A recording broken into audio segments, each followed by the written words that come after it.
베를린의 호텔방. 성공의 여운이 채가 시기도 전에 선우의 머릿속은 차갑게 식어갔습니다. 아내 유라에게 전화를 걸어 따져 묻는 대신 그는 다른 이름을 전화번호부에서 찾았습니다. 감정에 휘둘릴 때가 아니었습니다. 지금 필요한 건 차가운 이성과 날카로운 분석. 바로 그의 오랜 친구이자 대한민국 최고의 사이버 보안 전문가 박지원이었습니다. 전화기 너머로 지원의 차분한 목소리가 들려왔습니다.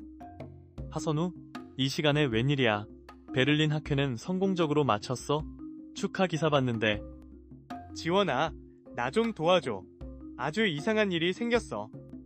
선우는 자초지종을 설명했습니다. 아내의 이름으로 결제된 낯선 호텔의 카드 내역. 평일 낮 시간. 아무런 이유 없이 그곳에 갈 리가 없다는 그의 설명에 지원은 잠시 침묵했습니다. 선우야, 너무 예민한 거 아니야?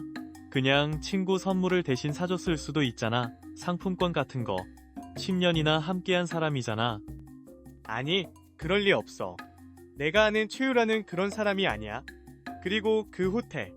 거긴 단순한 숙박시설이 아니야. 기업들의 은밀한 거래 장소로 더 유명한 곳이라고. 뭔가 이상해. 제발, 그냥 유라의 최근 온라인 활동 기록만이라도 확인해줘. 부탁이야. 친구의 절박한 목소리에서 단순한 의심 이상의 불안감을 감지한 지원은 마지못해 동의했습니다. 그녀의 손가락이 키보드 위에서 춤을 추기 시작했습니다. 수많은 데이터 로그 속에서 그녀는 하나의 작은 균열을 찾아내기 위해 디지털 세계의 깊은 곳으로 파고들었습니다. 몇 분간의 정적이 흐른 뒤 지원의 목소리가 훨씬 낮고 심각하게 돌아왔습니다. 선우야, 너의 말이 맞았어. 이상한 점이 있어. 유라 씨가 너희 공용 클라우드 스토리지에 접속했어. 1시간 전에. 그게 뭐? 원래 자주 쓰잖아. 문제는 접속한 곳이야. 집이나 갤러리가 아니야. 이 IP 주소. 잠깐만. 말도 안 돼. 지원의 목소리에 처음으로 당혹감이 묻어났습니다. 선우의 심장이 철렁 내려앉았습니다. 어디인데?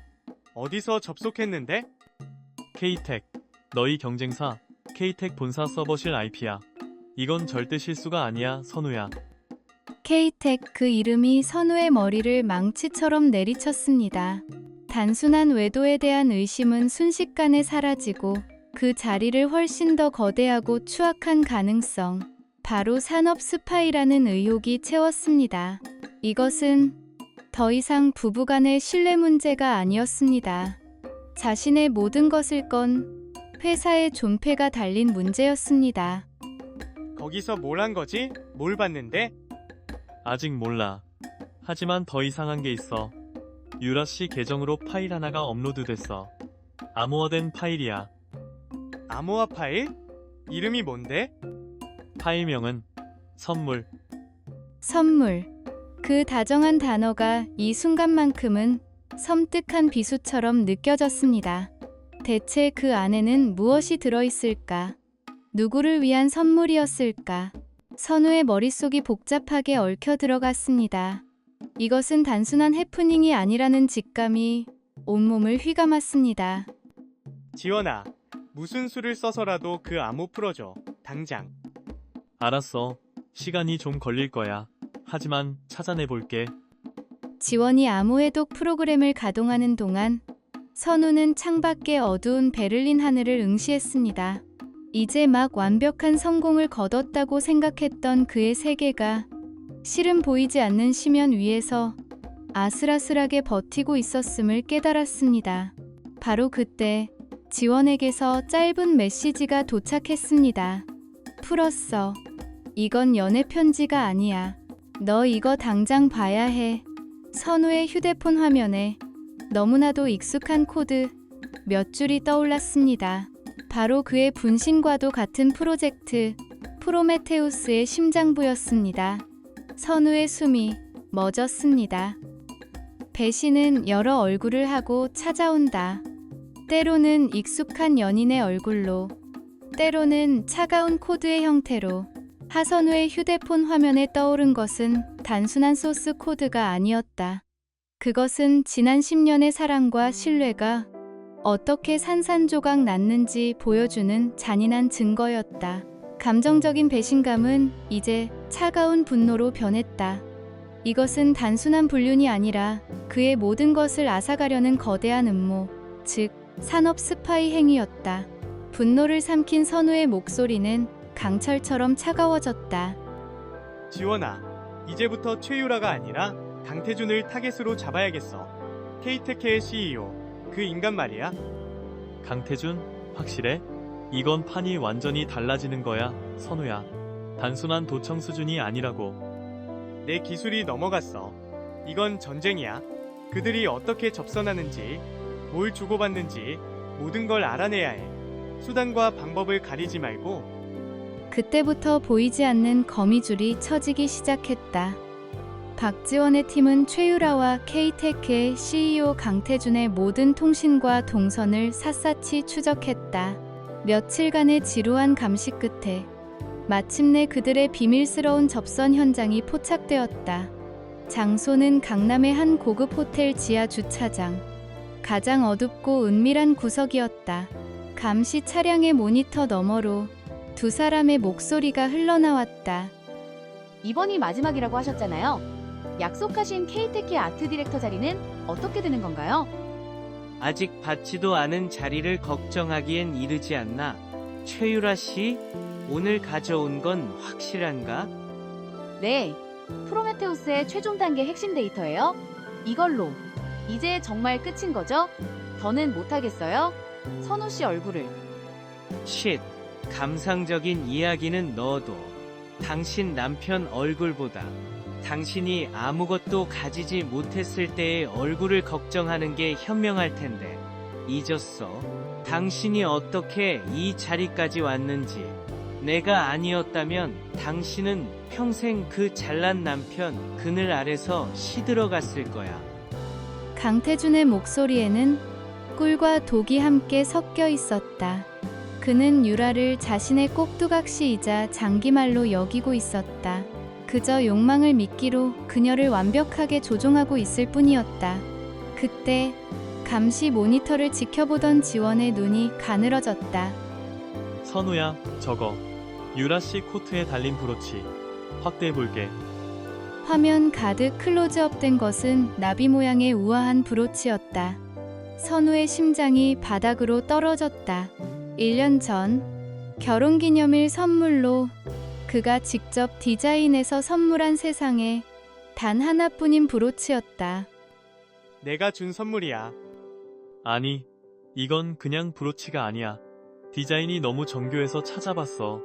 스위스 보안 업체에서 만든 위장용 USB 장치야. 전압이 날개 한가운데에 데이터 포트가 숨겨져 있어. 사랑의 증표가 배신의 도구가 되는 순간이었다. 선우는 자신의 손으로 직접 적의 손에 칼을 쥐어준 셈이었다.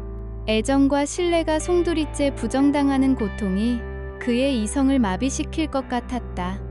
바로 그 순간 녹음된 파일에서 강태준의 경멸 어린 목소리가 흘러나왔다.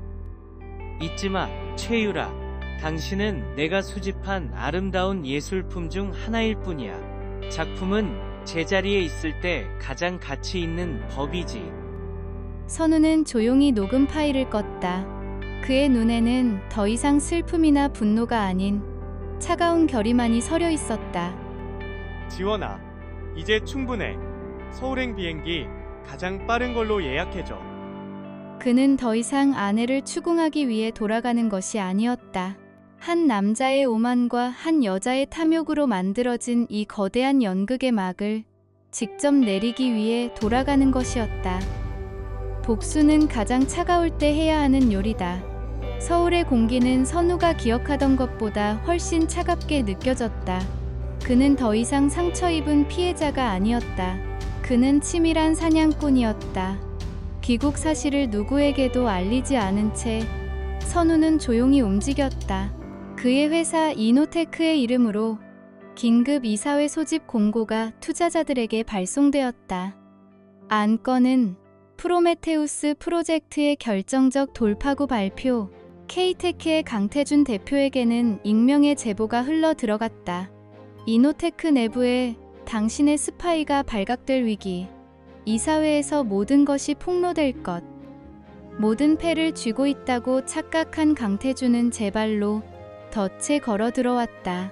그는 경쟁사의 몰락을 가장 가까이서 비웃기 위해 참관인 자격으로 이사회에 당당히 모습을 드러냈다. 그리고 그 무대의 가장 비극적인 배우, 최유라. 그녀는 남편의 중요한 발표를 축하하기 위해 가장 아름다운 모습으로 회의장 앞자리에 앉았다. 남편이 자신을 위해 준비한 공개적인 망신을 꿈에도 모른 채 그녀는 자랑스럽다는 듯 선우에게 작게 속삭였다. 당신이 정말 자랑스러워요. 여보, 드디어 해냈군요. 선우는 아무 대답 없이 아내를 잠시 바라보았다. 그의 눈에는 어떤 감정도 담겨 있지 않았다. 곧이어 단상에 오른 선우는 침착하고 전문적인 목소리로 발표를 시작했다. 그의 시선은 투자자들을 향해 있었지만 그의 모든 신경은 회의장 뒤편에 앉아 여유로운 미소를 짓고 있는 강태준에게 향해 있었다. 안녕하십니까 주주 여러분. 이노테크의 하선우입니다. 오늘 저는 저희 프로젝트 프로메테우스가 이룰 미래에 대해 말씀드리고자 합니다. 하지만 미래를 이야기하기 전에 우리가 만든 미래를 훔치려 했던 위협에 대해 먼저 짚고 넘어가야겠습니다. 그 말을 신호로 선우 뒤에 거대한 프레젠테이션 화면이 바뀌었다. 화려한 그래프 대신 나타난 것은 익숙한 클라우드 스토리지의 접속 기록, 그리고 선명하게 밝힌 K텍 본사의 IP 주소였다. 회의장의 술렁임이 퍼져나갔다. 강태준의 입가에서 미소가 사라졌다. 유라의 얼굴이 의아함으로 굳어졌다. 잠시 후 회의장은 완벽한 정적에 휩싸였다. 지하 주차장에서 녹음된 강태준과 최유라의 목소리가 스피커를 통해 울려 퍼지고 있었기 때문이다. 이걸로 이제 정말 끝인 거죠? 잊지 마, 최유라. 당신은 내가 수집한 아름다운 예술품 중 하나일 뿐이야. 유라의 얼굴이 새하얗게 질렸다. 그녀는 숨조차 제대로 쉬지 못했다. 강태준은 분노로 얼굴이 일그러졌다. 마침내 화면에 나타난 것은 나비 모양의 브로치 사진과 그 안에서 추출된 프로메테우스의 핵심 데이터들이었다. 모든 증거가 만천하에 드러나는 순간이었다. 이 모든 것이 지난 몇 주간 제 아내와 K테크의 강태준 대표 사이에서 벌어진 일입니다. 사랑이라는 이름으로 포장된 배신이자 신뢰를 이용한 기술 탈취, 즉 명백한 산업 스파이 행위입니다. 거짓말. 이건 날조된 증거야. 명예훼손으로 고소하겠어. 강태준이 자리에서 벌떡 일어나 소리쳤지만 그의 목소리는 공허하게 울릴 뿐이었다. 모든 투자자들은 경악과 분노가 뒤섞인 눈으로 그와 유라를 쳐다보고 있었다. 유라는 떨리는 목소리로 겨우 한마디를 내뱉었다. 선우 씨, 어떻게 나한테 이럴 수가? 그 질문은 내가 했어야지. 선우가 마지막 말을 내뱉는 순간 회의장의 모든 조명이 환하게 켜졌다. 그리고 회의장 양쪽 문이 열리며 정장 차림의 보안 요원들이 들어섰다. 완벽하게 설계된 덫이 마침내 그 아가리를 닫는 순간이었다. 카메라는 공포와 절망으로 얼어붙은 최유라와 분노를 이기지 못해 부들부들 떠는 강태준의 얼굴을 비추고 있었다. 연극은 끝났다. 한편의 잘 짜인 연극이 끝나자 폭풍이 몰아쳤다. 이사회의 문이 닫히기도 전에 K텍 스캔들은 모든 언론의 헤드라인을 장식했다. 천재 CTO와 선우, 아내와 경쟁사 대표의 추악한 거래 폭로, K텍 주가 폭락, 강태준 대표이사 긴급 해임, 수조 원대 기술 유출 사건, 거대 기업의 몰락 신호탄 되나? 온 세상이 그들의 붕괴를 실시간으로 중계했다. 강태준이 평생을 바쳐 쌓아 올린 제국은 단 몇 시간 만에 재가 되어 흩어졌다. 그는 이노테크와 투자자들로부터 천문학적인 규모의 손해배상 청구 소송에 직면했고 평생의 동지라 믿었던 이사회로부터 불명예스럽게 쫓겨났다. 기자들에게 둘러싸인 채 굳은 표정으로 건물을 빠져나가는 그의 모습은 한때 업계의 황제라 불렸던 남자의 초라한 마지막이었다. 최유라의 삶 역시 송두리째 무너져 내렸다. 하선우의 변호사가 보낸 차가운 이혼 소장과 함께 산업 스파이 혐의에 대한 형사 고발장이 그녀를 기다리고 있었다. 남편, 명예, 부, 그리고 어쩌면 자유까지. 그녀가 욕망했던 모든 것이 신기루처럼 사라졌다. 화려했던 갤러리 큐레이터는 이제 희대의 스캔들 주범으로 낙인 찍혔다. 그녀의 부모가 울며 선우에게 전화를 걸어왔지만 그는 단 한 통의 전화도 받지 않았다. 모든 관계는 그렇게 끝이 났다. 폭풍의 눈 한가운데 선우의 사무실은 이상할 만큼 고요했다. 창밖으로 복잡한 서울의 야경이 펼쳐져 있었다. 그의 곁을 지키던 지원이 조용히 입을 열었다. 이제 다 끝난 건가? 후련해? 네가 원했던 복수야? 황제를 끌어내렸잖아. 축배라도 들어야 하는 거 아니야? 그런데 왜 꼭 패배한 사람 같은 표정이야? 복수, 글쎄. 그냥 텅 빈 것 같아. 속이 텅 비어버린 기분이야.